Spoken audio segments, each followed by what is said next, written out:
And all the recordings from yesterday have been posted.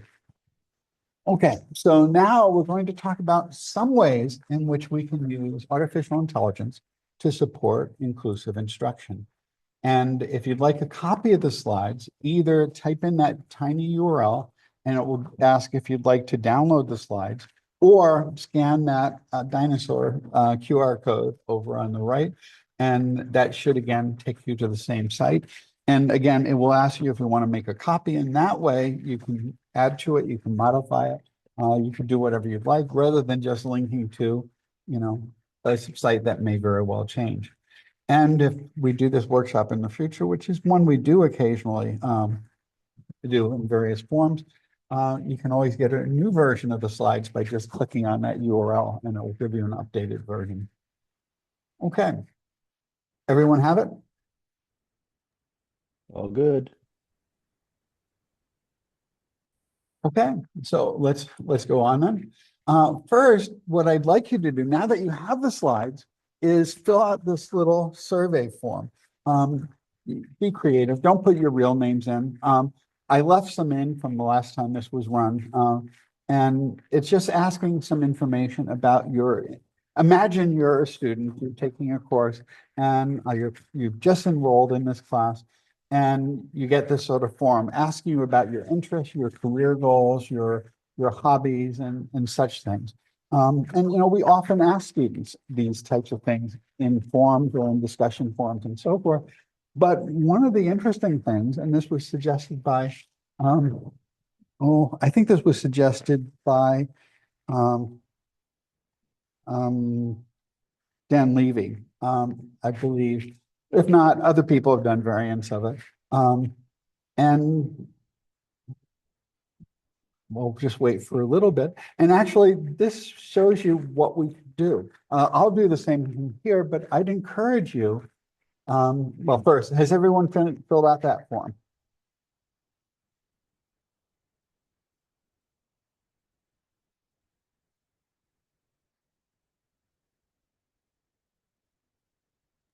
I just need a couple more seconds, John. Okay, Emily has. Well, whether you have or haven't, you can just click on this and it's going to read it in. Okay. Let's see. Okay, so actually, this is, I should have written this as a prompt, but let's go back a bit. This is just a series. Mostly we're going to be talking about a series of prompts, and I should have labeled this as a prompt. So let's just do this. And I'm just going to take this prompt here, and I'd encourage you to do the same, except mine keeps getting hidden under the screen control. So we're going to go to Gemini. This works with any browser, but the nice, any large language model. The nice thing about Gemini is that any information we use with it is kept within the LMS, and it's not shared for training purposes.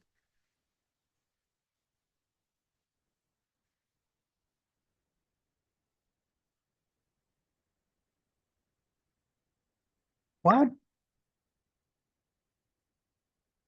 This is not what I expected to see happen. Survey data form does not actually list the qualitative interests of students.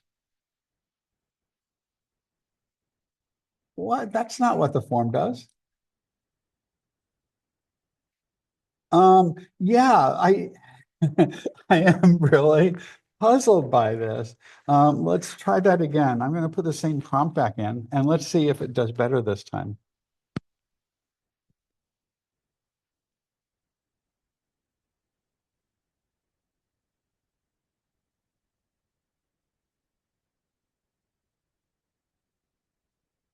Huh?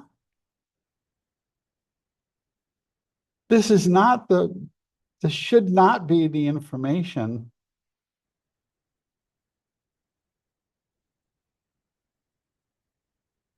Okay, would you like to share your screen, Emily, just so that we can see what it should look like? Yeah, is that I put What I came up with in the chat, that is kind of probably what you were expecting, right? It should give some assignments or some examples that Yeah, align with loss aversion, which is a pretty important behavioral economic principle. There we go. That's the sort of thing I would expect. And what it's done yeah, is it's identified an assignment for each person. So, the first person has interest in music, soccer, and reading. They want to be a musician. And it gives an example of loss aversion from the perspective of someone in the music field. The next one is someone who's interested in football, who wants to be a teacher, and it's giving them an assignment aligned with their interests. The next one is someone who wants to be a scientist, who enjoys hiking and soccer, and is giving a scenario aligned with that, and so on. And in each case, it's creating an assignment, and I have no idea why it misread that form for me. But and I know the game it was referring to, but it's not a game I've ever used. In any case, this is an interesting sort of thing where if you do one of these who's in class forms or some sort of survey of students' interest, and even if it's not anonymous, you could make it that way, just make a copy of the spreadsheet and replace the names with numbers or something like that. And you could even create assignments that are unique to each individual. And one of the principles of UDL, something we talked about a little bit in the last session, is well, the first basic concept is providing multiple means of engagement. And one way of engaging students is by using examples that are aligned with your students' interests. And if you do this at the beginning of the term, you could use this over and over again for any type of assignment or activity that you want to use. So yeah, so let's see. Okay, so yeah, so this was, some of this is in chat. Yeah, so, and again, you could do any, whatever sort of assignment you are doing, it can construct Nick, John, April, Michael, Jack. Those are not even the assignments that were, that's bizarre. For what it's worth, John, I find it oddly comforting whenever generative AI messes up in this way. It's like, wait a minute, they're not going to take over if they can't get things like that right. So, as helpful as it is, it does make mistakes. I think this is some sort of problem on my side, except it worked for you. Because those names, Nick, John, April, Michael, Jack, Drew, and Ben, were students I worked with in a class at Duke. And it seems to be reading from an entirely different spreadsheet, and I don't know how it got that. So that has me really, really puzzled. So, oh well, but this should work, and it may be because I'm in a different account. I'm not in my own account. This is a self account because that's the only way I could get connected to the self account on Zoom. Because otherwise it tried to go to a different Zoom URL. So in any case, it's a great way of creating assignments or just making connections. You can come up with scenarios that are of interest to your class. And you could have, no matter how large your class is, you could feed it this information and use it from then on. Well, in ChatGPT, you create a project where this just becomes part of the training for that project. So anything that you create for the course, any assignments, any scenarios, any activities could be aligned directly with the interests of the students you have in your room. Even if not, you could do something similar saying, I am taking a class for, let's say, a junior level course in this discipline at a comprehensive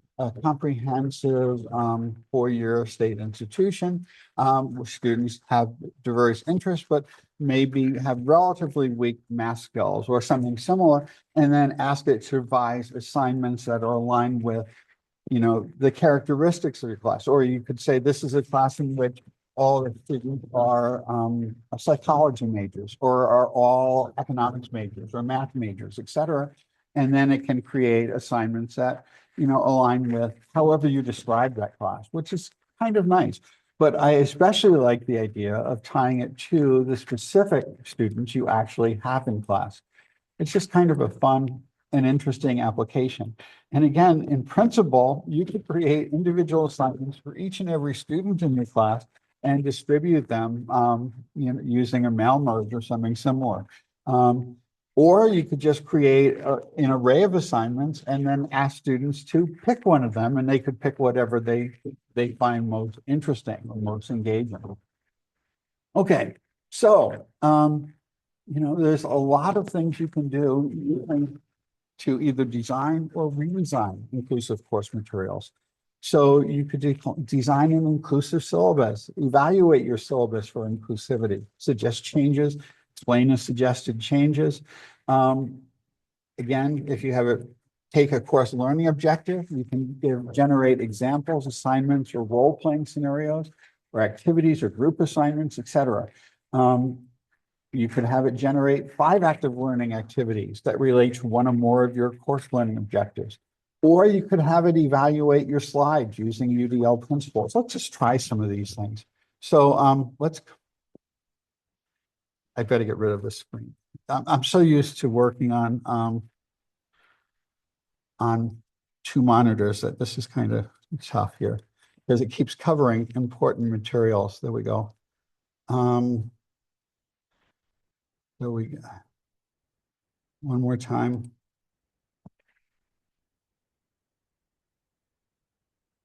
Okay, so let's say design an inclusive syllabus for your course. What course would you like? Anyone have a course they'd like to have an inclusive syllabus generated for?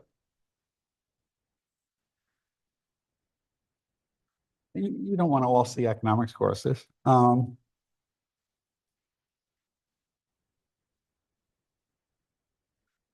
Anyone like to suggest a course?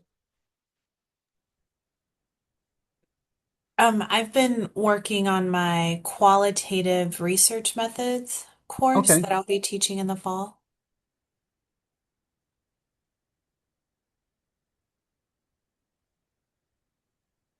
And do you want to just leave this in general, or do you want to put in a specific discipline? Sociology would be Oh, good. okay. Yeah, and I'll also say, John, I don't know if this would work for your demo or not, but I have the syllabus kind of drafted, and I don't know like if it would be helpful to check it for accessibility or if you just want it Sure. to give you something from scratch, whatever you want. Well, let's just try generating one first, and then Okay. one of the next thing, and because often we just revise our old syllabi. So here it comes up with a general template. It even gives you office hours and class time, which obviously you would revise. It starts with a nice inclusive learning community, and many of which would not be allowed in Florida and many states now. Yeah. It has, learning objectives, which of course, we could take our own learning objectives because those are in principle determined for each class and feed it in. So we could add that as an additional information saying using the learning objectives in the attached document, construct an inclusive course. But so far this looks good. Deconstruct, design, execute, analyze, and critique are all good learning objectives. And it's encouraging you to use open source readings, which is good.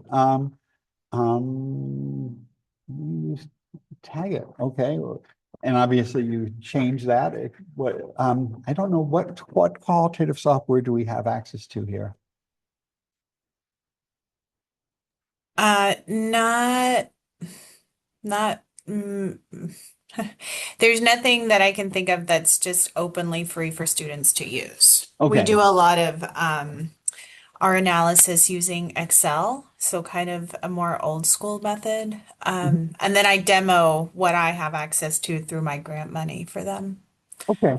And, actually AI tools can also do some of this, Oh yeah. we set it up to do. Yeah. One of the students in my econometrics class did a project where they had Gemini do some web scraping for them to go out and get data on home prices in the county in which they live using Zillow. But, so there's a lot of new capabilities we have there too. But here it's a very nice flexible attendance policy and so forth. No questions asked extension, you get two of those free. And again, you can modify how you want, but it's not bad, it's a pretty typical syllabus. Well, I'm not sure about the details of it, but the structure is pretty similar. And again, now, if you'd like to take an existing one, would you like to demo yours? It's up to you. Yeah, sure. Okay, so I will So, stop the screen share. Um, yeah. I am sharing the screen, right? Oh, yeah, Yes. but Yeah. I'm not seeing it because the control, now I want to see the controls and they're gone.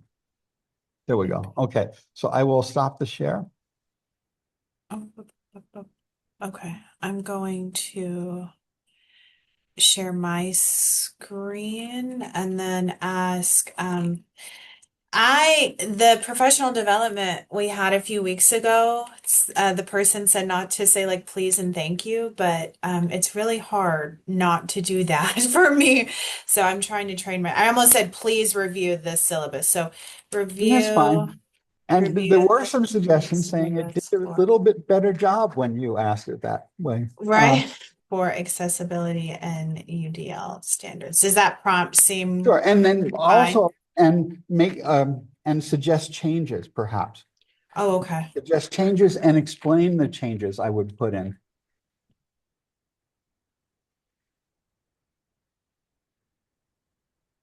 Okay, and then just, yeah, there we go.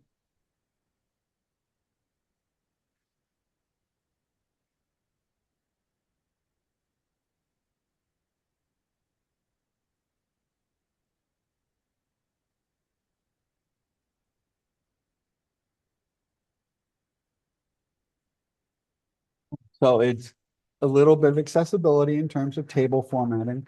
Um, Hmm.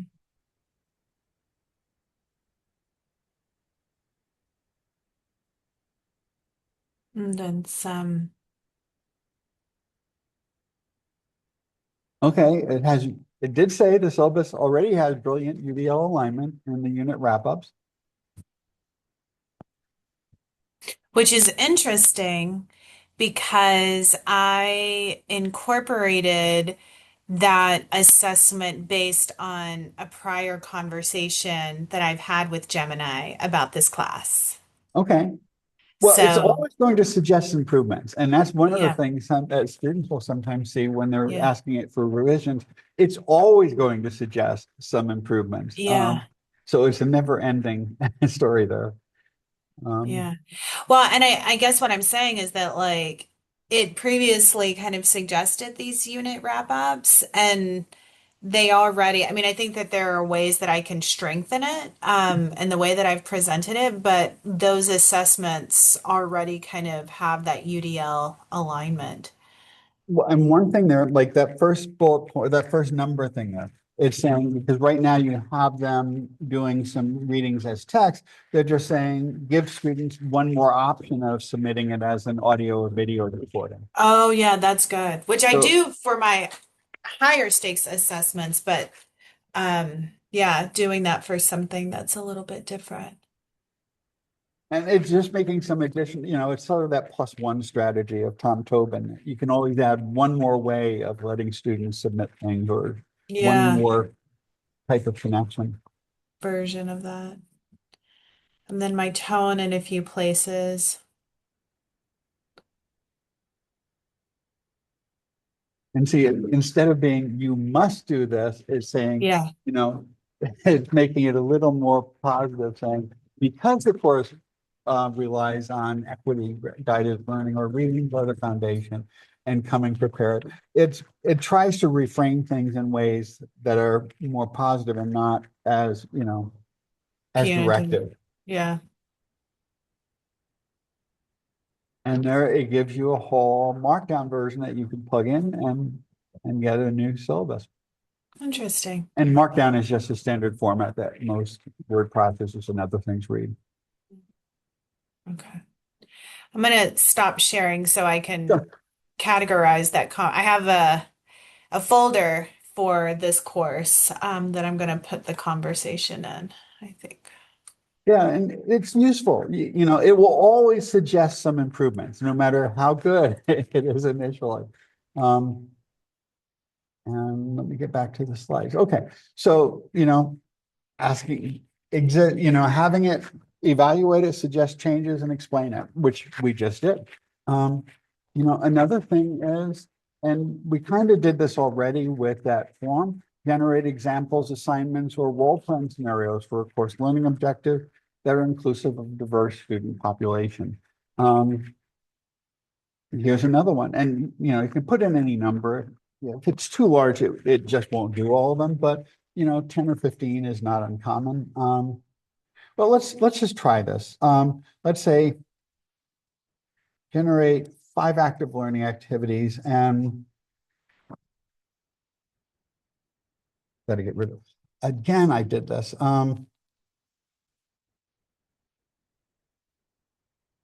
There we go. Okay, one more time. So let's say we want to generate 5. No, the copy didn't work either. One more time. So let's try generate. Oh, let's be even more. Let's say 10 active learning activities that will take 10 minutes or less, let's say, to what? To help students understand. Well, again, it's a little passive, but help students understand any concepts you want to try.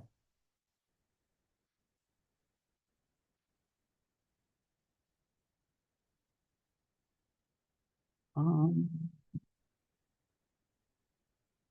well, let's just try this. Hyperbolic discounting.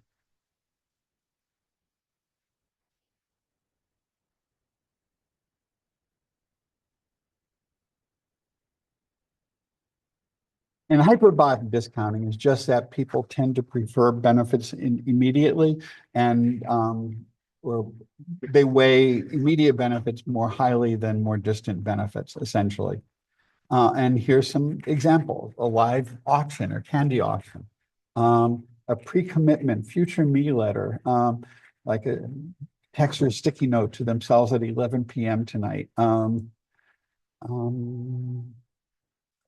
Graphing the value drop, how people perceive things in terms of when you get it and whether you get it today, a day later, a week later, or a year later, and so forth.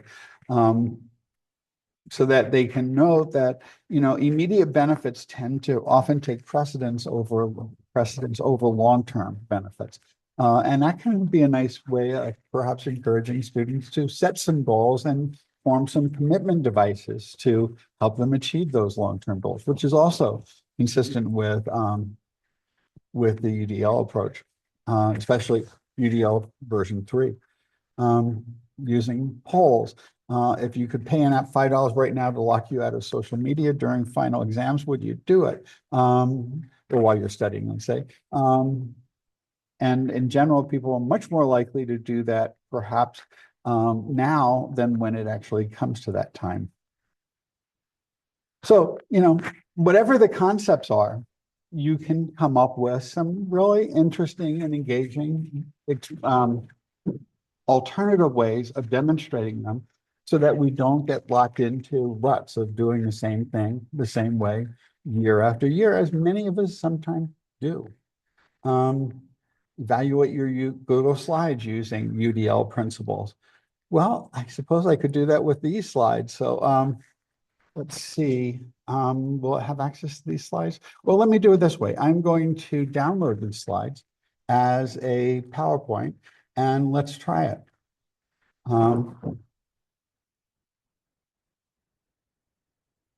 Except again, you do have to spell it correctly.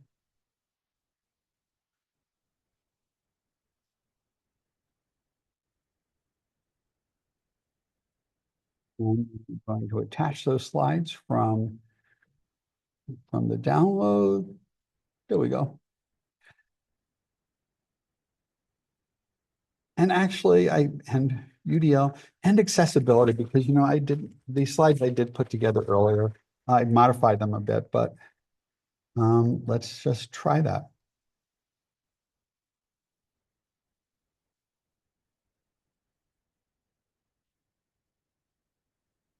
Why, the what, and the how of learning. Okay, so, no, very demands and support, areas for growth. Doesn't mentoring offering students and how, offering choices to students, how they can complete the task, doing it in groups versus independently, et cetera. Both text and QR, okay, they like the text and the QR codes to provide multiple means of representation.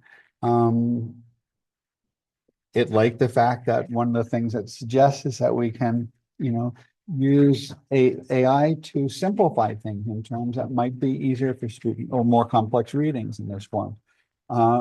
Structural formatting, dense text-based instructions and list to outline exercises. The text should be incorporate diagrams, flow chart visuals, or icons to represent those. And that's why, for example, when Rebecca and I have done workshops in the past, I'll put together a lot of the content, but she'll design the slides because she's better at that than I am. Although I should probably develop more of a growth mindset on that or be less lazy. In any case, it's again, it's talking about each of the aspects of UDL. Instead of putting them all on one slide, break them up with bold headers to make it easier to scan, explicitly state accessibility features and so on. Okay, so there we go. That's another thing you can do. Take any of your slides and have it evaluate them, or, you know, suggest better ways of representing this. Or if you have slides that were primarily lecture for a larger block of time, have it suggest some active learning activities you can use to break them up and to get students more actively engaged with the material. And it does a remarkably good job on pretty much all of those things. Okay, well, we already kind of talked about this, having it generate 10 active learning activities. And this is one, and we talked about this a little bit in the last session too. There's a little bit of an overlap. But have students conduct an interview with a historical figure in your discipline about current policy issues or the topics they're learning. You know, and that can be a lot of fun. Let's see. Okay. Let's go to back here. Who would you like? Can anyone think of a historical figure in their discipline that they might want to have students interview?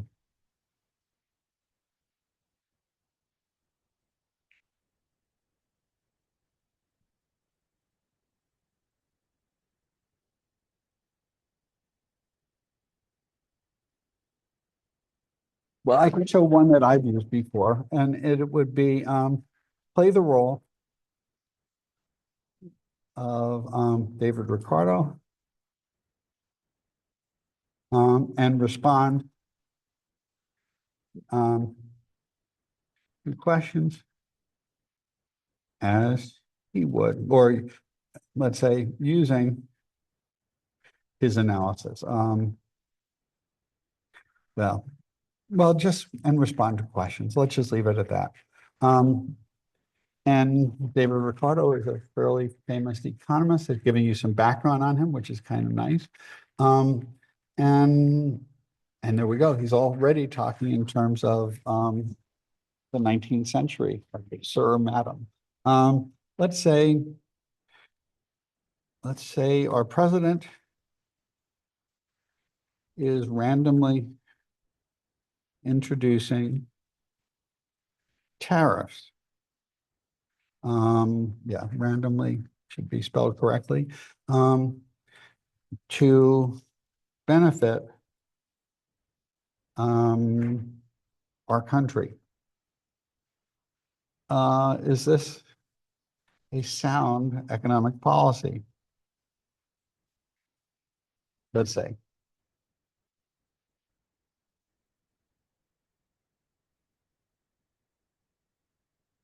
Oh, here's a simple explanation now.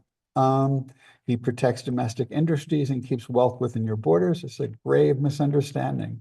Um, and there we go. That a country cannot tax itself into prosperity. Would be kind of nice if everyone interacted with this chatbot at least, or at least perhaps political leaders. But there's all sorts of things you can do like that. You know, have students go in and interview someone about some classic theories in your discipline, and they can share the transcript with you, and have them, you know, after they've interviewed the historic figure, you could have them reflect on that and write up a reflection of how accurate that is, how it aligns with what they learned, or, you know, how the analysis might differ from present day analysis or something similar. That can be a lot of fun, and students have generally enjoyed that type of thing when I've tried it in the past. Okay. And here are some things that can be really useful. This could be done as a chatbot you create, or you could just suggest that students try it on their own. Have them explain concepts to an AI tool and ask it to provide them with feedback, and perhaps even give them a grade on their responses. This was something that Stephanie Pritchard, while she was here, and I used to do, and she used, well, talked about, and she did this pretty regularly with students in her writing class, where she would have them submit before they submitted their final papers or the projects to her. We'd have them submit it to an AI tool and ask them to give feedback based on her voice or the type of feedback she normally would give, and perhaps even assign a grade. And she said it was remarkably close to the types of things she would have responded with. And it gives students a chance to interact with this to make some changes and improvements before they submit their final project. Or it's also a great way of having students prepare for an exam, or any type of higher stakes assessment, where students actually are actively trying to interact with us, doing some retrieval practice and getting immediate feedback, perhaps, so that they know how well they're doing. And certainly better than having them do the work themselves, having them generate work and then using the AI tool to give them some testing and feedback. Now, obviously, we should be giving students feedback regularly, but the more feedback get, the more they benefit from that, the more they can learn. And you know, these are tools that are available 24 hours a day, so that if a student has been working all day, or you know, it's late at night and they come back and they want to review something before they have a test the next morning, it's a good way to do that. Again, we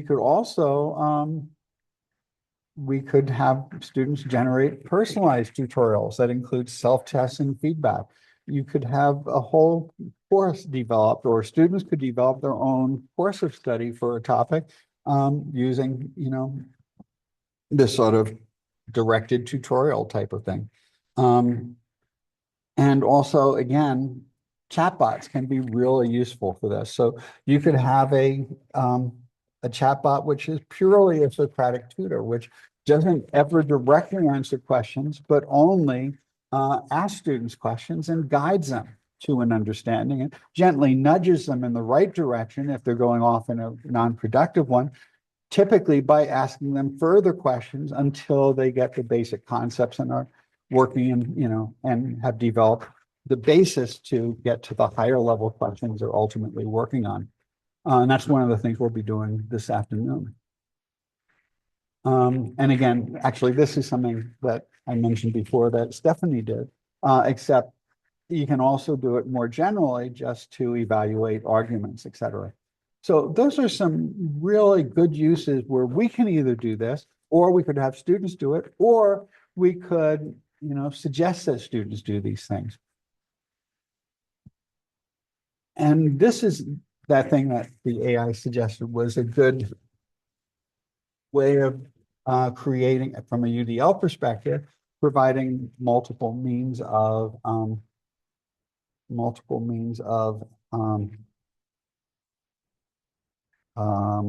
middle one,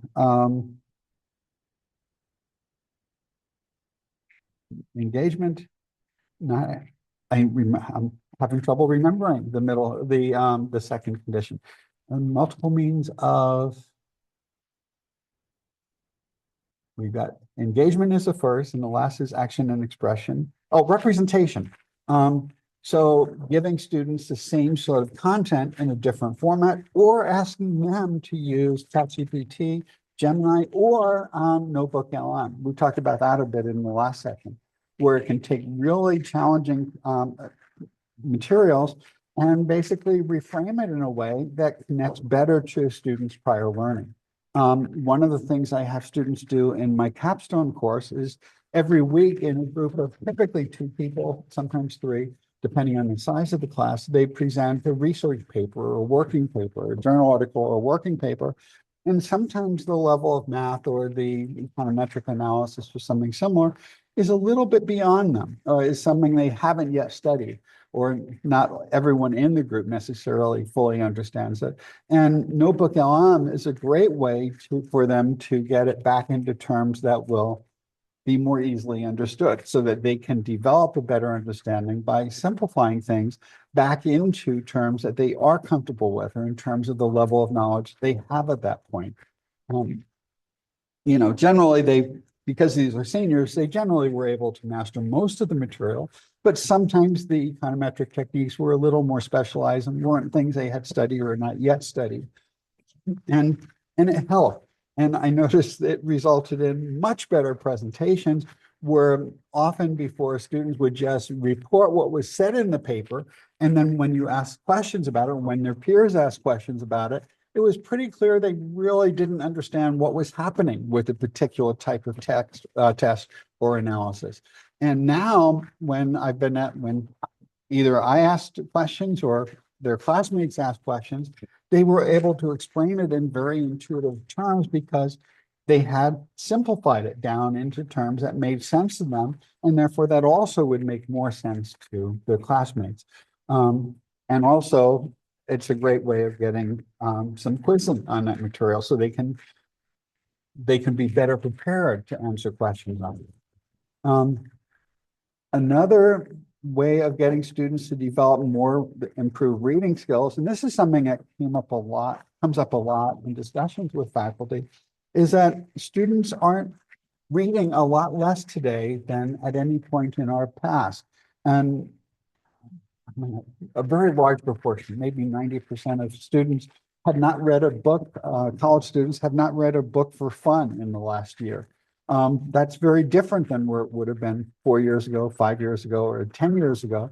But developing critical reading skills, especially among our freshmen and some sophomores, could be really helpful. And asking students to read something, submit it to an AI tool, maybe Notebook LM, maybe Gemini, and then submit their summary of it, and ask the AI tool to compare their summary of it with the AI summaries, and identify any arguments that perhaps they did not capture, or they did not quite get, or that they misinterpreted. And that could be a really good example of using AI tools to improve critical reading skills or critical thinking skills, to more fully flesh out arguments, which is also important in being able to evaluate the output of AI. Okay, and now one of the things that's provided, that I'm providing here, is some sample prompts files. And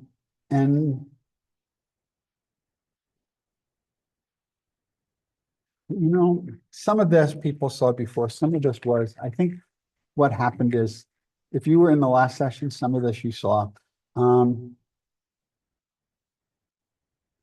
But here are some sample prompts. And actually, that's when I just did the David Ricardo thing. I bet this is the same one I used in the last hour. In any case, these are all prompts that align with the types of things we did, but it's just some ideas for what you can do to use AI to improve critical thinking skills, or to help students learn, or to create a more inclusive class environment.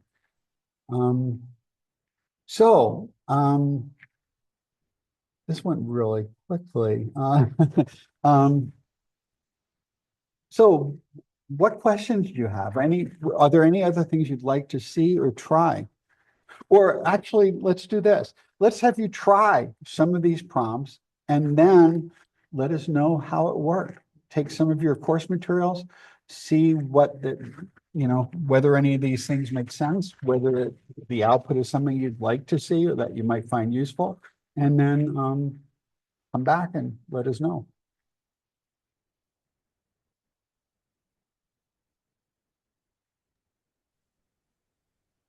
Yeah, these In all are going to be general, really useful, John. I just I just want to try them all. well, try them and let us Yeah, know. yeah, I mean, this was supposed to be a hands-on session and I talked yeah. far too much. So, uh, Yeah, so let's try these things and let's see how they work. If they work in the way you're hoping they would, or if they don't, and we can talk about what perhaps we could well, do. John, I know you've been doing this with your classes. One of the things I'm, concerned about if, create an AI tutor that they can use, when AI starts just hallucinating and giving them like just making stuff up, how much have you had to deal with that, or has it been pretty good to, hasn't really been just making up answers when it doesn't know and giving them just things that are totally off? Well, there's two issues there. One is, the free models still hallucinate, but not as much as they used to. Hallucinations are much less common than they were Okay. 6 months or a year ago. Another is that if you create either a chatbot or if you use Notebook LM, if you create a chatbot, you can use materials for training and ask it to only use the materials that you provide for training purposes. Because it's a prediction engine, but it's predicting based on what it knows. And if you control the input on what it knows, for example, when I created a tutor for my class, my introductory class, I'm using an OER textbook and I'm asking it to rely only on that for its responses.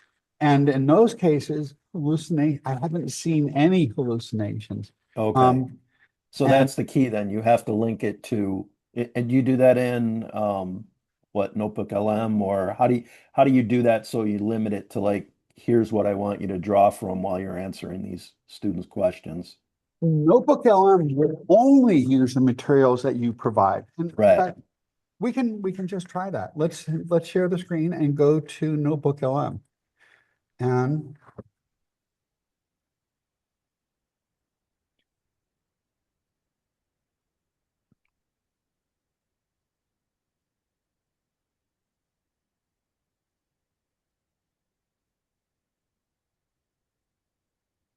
except you got to spell it right. The web is still kind of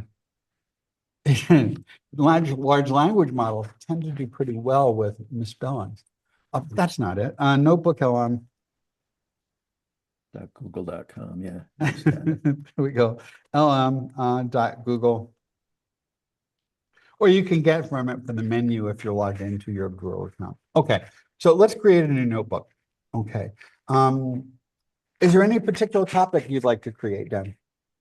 Just do something that you have quick access to the files from. Okay, let's go to oer.suny.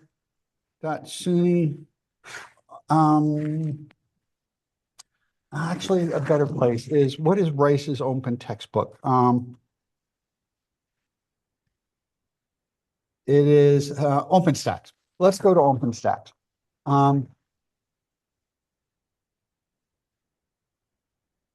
Let's go to higher ed. And let's grab, oh, maybe humanity. Let's say something related to, I don't know. Let's say US history, just for the fun of it. Sure. So we are going to get this. We're going to get the book. We're going to download a PDF. Well, we can give some other time, and we'll thank them later. So we're going to. Oh, we can accept cookies. It's not my computer. And so now we have a history book right there. So we're going to go to Notebook LM and we are going to upload a file. And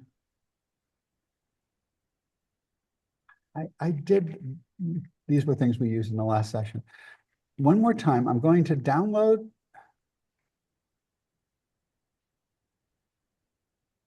Where did it go? US history, get the book, download a PDF. It's download, oh, go to your Go to file. your file, there it is. I forgot that step. There we go. And now it is in the web browser, but it's not downloaded. So we are going to now download it this way. And we're going to place it right in the download directory. And it says it's there. So let's try it. So now that we're in Notebook LM, and Notebook LM can take up to 50 sources with a free version, which is basically what the college account provides us. So we are going to upload that file. And it's going to take, it's several hundred pages, so it'll take This a couple history, minutes. And then, and while it's uploading, we're going to go over here and let's just go to crash course.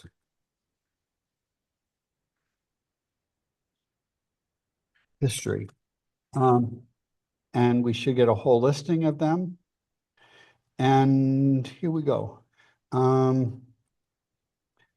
Well, actually, I had chose US history. So let's find US history.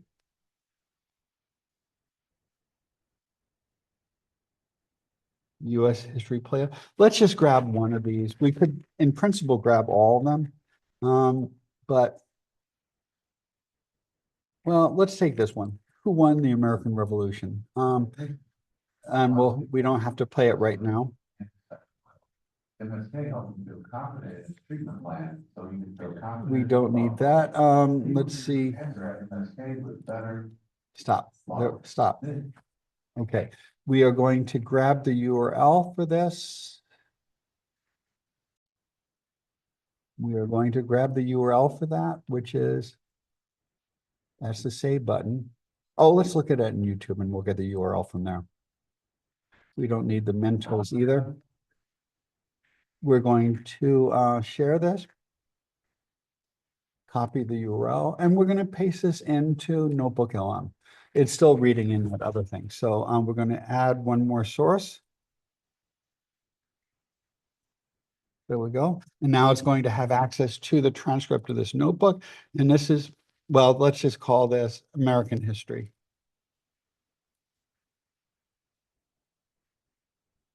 And we now, it's got the video already. It's still reading in that book. Apparently it's a bit, must be, historians tend to write a lot. So there's a lot there.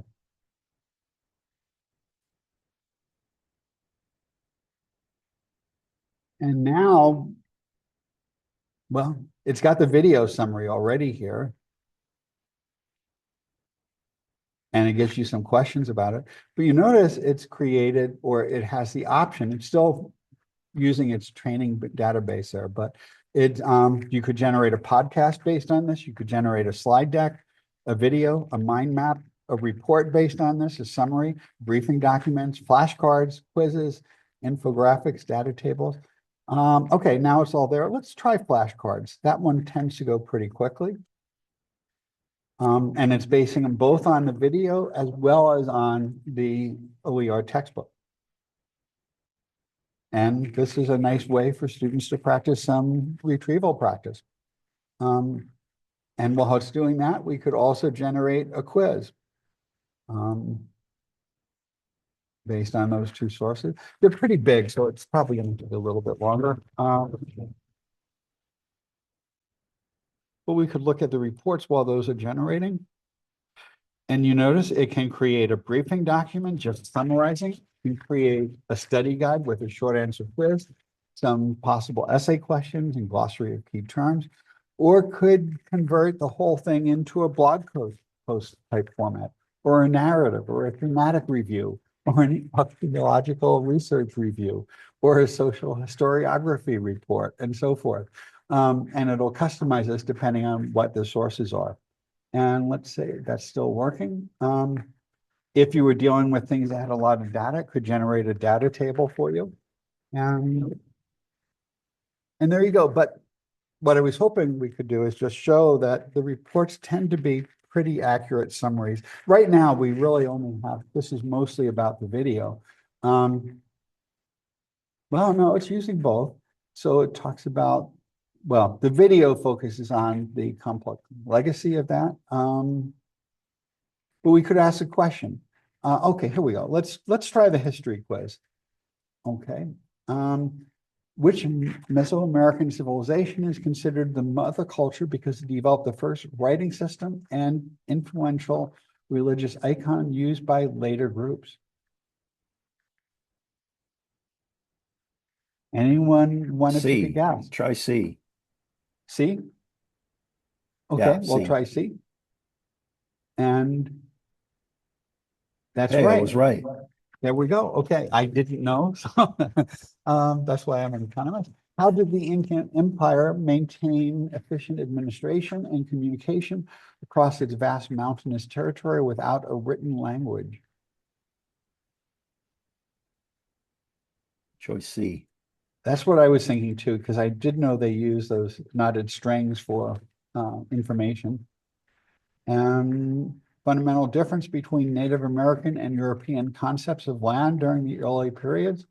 I think this is probably B. They had a more communal nature. What do you think? Well, Sounds let's good. try it. Yeah, Okay. try it. Yeah. So John, this is is this US history? This is US history. Yeah, but US history, I guess, started a bit before we had the US. So, and Okay. some of it may be, I'm not sure why, but yeah. But what we could do is we could always, well, here we have the institution of slavery, which is certainly part of US history. Yeah. Or was it, yeah, it did say It was US weird that history it started with, I don't know, I'm not a historian, with the but the Americas in the broad with sense. Mesoamerica, yeah. Yeah. So in any case, these are pretty reasonable questions though. And if you don't like it, and you could flag it as good or bad content to train it to get more questions that you think would be better, et cetera. But you could also ask questions, or you could, let's take a look at the flashcards. Let's go back here, and the flashcards are right down below. These were created at the same time. What was Beringia in the context of early American human migration into the Americas? I don't know, but we can see the answer by clicking it. Oh, the land bridge between Asia and North America, 9 to 15,000. That's a little bit before the founding of the US, but but you could also, again, customize it and have more questions of specific types, or we could ask it to only look at information after 1865 or before 1865 or after, 1700 or something. But, it's a great tool. And in general, the information tends to be very, very, it does say that it can be inaccurate, double check its responses. My experience is that if you give it good training materials, it tends to be accurate. And the same thing is true with chatbots. If you ask them to restrict the responses to information contained in the training materials that you have verified as being, quality materials, that tends to result in fewer hallucinations. And again, I haven't really experienced any in any of the examples that I've used, or none that my students have shared with me. Nice.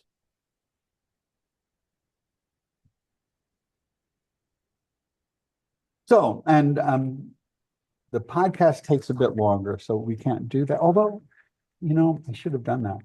We couldn't do it before because we didn't have audio in here. But if you want to, if you haven't played with the podcast, I'd strongly suggest that you put some materials in here and have it generate an audio summary.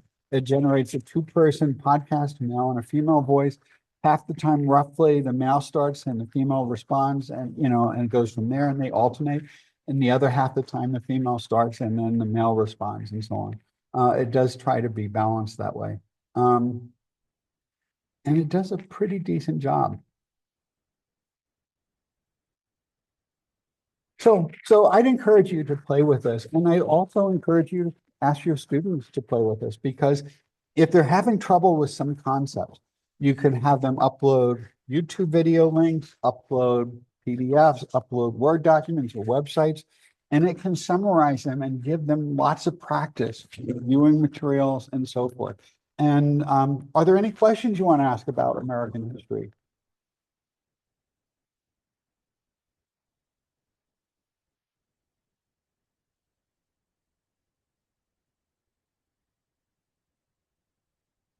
Well, how about this? What caused the decline of the canals? And the answer should be probably something to do with the railroad. But maybe not. We'll see.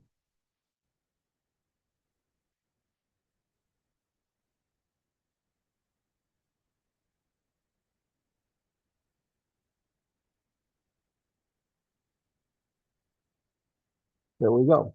Railroads, superior speeds, and the expansion of infrastructure and so on.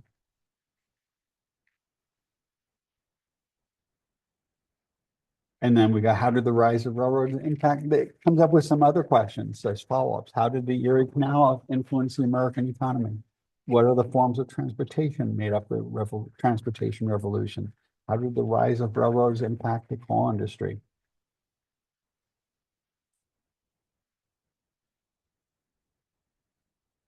So, anything that's in the video or in the textbook, you can query here. And, so students are struggling with something, they can get more information that's customized to their own individual needs and interests. Now, the way in which you'd share this with students is unfortunately a little clunky. You can't just embed this in Brightspace. But if you go to share here, you could always get a list of either from Banner or from Brightspace of the email addresses for your students. And you could copy and paste that right into the share and then share a link to this. And then they'd have access to the same notebook and they could all interact with it. You're the only editor of it who can put new materials in, but they would have access to all these materials. Or you could just encourage them to use it on their own. And they could create a notebook for each of the things they're working on. It's also something that a lot of people have been using for their own research projects, because you notice here, we added materials, but you could also search the web. You could search Google Drive if you connect to that, but you could also search the web for other materials on American history. And it is going to, let's try that again. It should now go out and provide, maybe add sources. Here we go. I guess we have to do it this way. And now it's going to come up with some new sources. And if you have the paid accounts,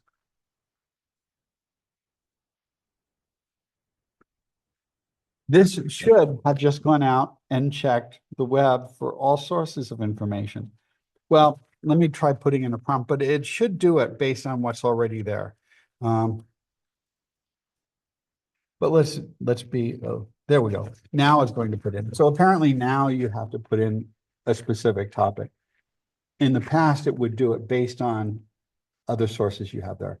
And then you could go through and view these things in more detail and decide which one of these you want to include. Wikipedia may not be the best source, but but you can look at these things and do a search, and then just you can select none of them and ask for more, or etc. And it will give you other sources you can add to that. So it's another way of gathering information. But if you're working on a research project or some other project, you could just gather a lot of information and get it all summarized here, and it'll be a nice way of organizing that. So if you want to go back, let's say if there's 20, 30 research papers on a topic you'd like to explore, put them all in here and get a summary of the research. Get a discussion of what areas there's a lot of agreement on or what areas there's disagreement on. And that can be helpful in putting together literature reviews or helping to prepare that, or determining if it's an area you want to do more exploration on, etc. So it's a really powerful tool. And it's free. And again, we don't need the college account for it. It's free for all users. So it's impressive. Now the slides it generates slides and it generates really beautiful slides. The only problem with them is it does it all. Well, there's two problems. One is they're really cluttered, and the other is each and every slide is an image, so they're not accessible. You'd have to put in extensive alt text for each and every slide, which again is less than ideal. You're better off using Gemini or some other source for generating slides in general. Although they do look nice. And when people from Reichel Learning demonstrate it, we saw some examples of the really nicely designed slides that it created. Okay, now did anyone find any interesting application, play with any of these prompts and get any interesting applications?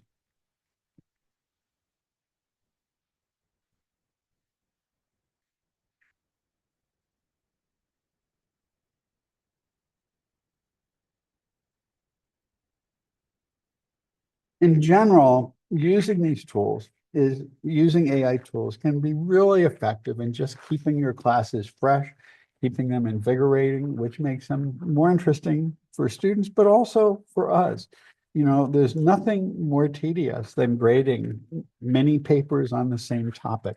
And I moved away from that a long time ago, but I do remember those days. And, you know, if you see a lot of similar papers or essays, you know, and in the world of generative AI, that's probably often not going to be the student's own work anyway. So giving students something that they find intrinsically valuable, intrinsically meaningful, something that they see as connected to their future careers or, you know, their future education is something they're more likely to be intrinsically motivated by.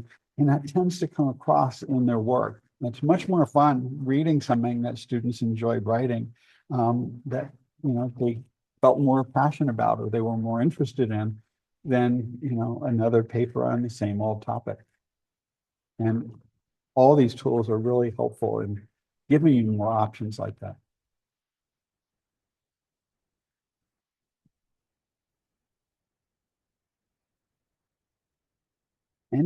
Has anyone tried any of these and wanted to comment on it?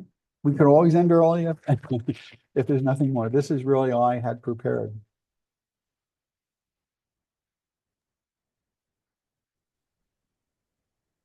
It's really helpful, John. Okay, well, Definitely going thank to you. spend a lot of time going through all this. Yeah, play around with these tools. It's kind of fun. Yeah. Thank you. Okay, well, thank you. Good seeing everyone, and I'll be back this afternoon.